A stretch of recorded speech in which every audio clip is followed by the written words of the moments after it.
All right, now we're ready to write our first JavaScript code. In order to write JavaScript code here, we need a script element. There are two places where we can add a script element. We can add that here in the head section or in the body section. The best practice is to put the script element at the end of the body section after all the existing elements. So here after H1, I'm going to type script and press tab. This is our script element. Now, why did I say that as a best practice, you should put the script element here? Well, there are two reasons for that.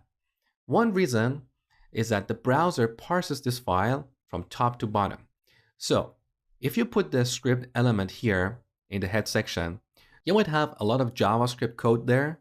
So your browser may get busy parsing and executing that JavaScript code, and it won't be able to render the content of the page. So this will create a bad user experience. Your user looks at your web page, it's white or blank, while your browser is busy parsing and executing your JavaScript code. So that's reason one.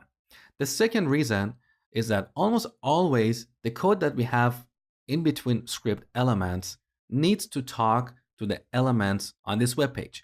For example, we may want to show or hide some elements. So by adding the code here at the end of the body section, we'll be confident that all these elements are rendered by the browser.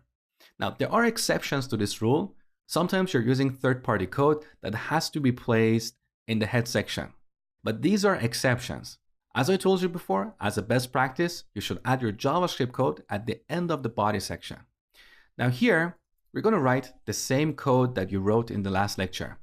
Console.log hello world. But we're going to talk about this in a little bit more detail. What we have here is a statement. A statement is a piece of code that expresses an action to be carried out. In this case, we want to log a message on the console. All statements in JavaScript should be terminated by a semicolon. What we have here in between single quotes is called a string. A string is a sequence of characters. Now in JavaScript, we also have this notation. We can add two slashes, and this represents a comment. So here we can add some description to our code, and this description is ignored by the JavaScript engine. It's not executed.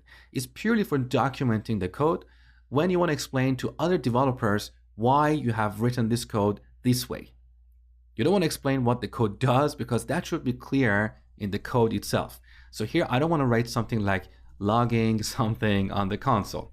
That's so obvious in the code, right? Instead, we want to explain whys and hows.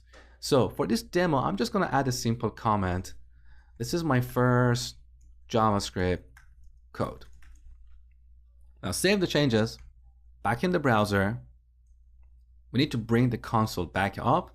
So right click somewhere and go to inspect, or alternatively, you can use a shortcut that is Alt Command and I on Mac or Alt Control I on Windows.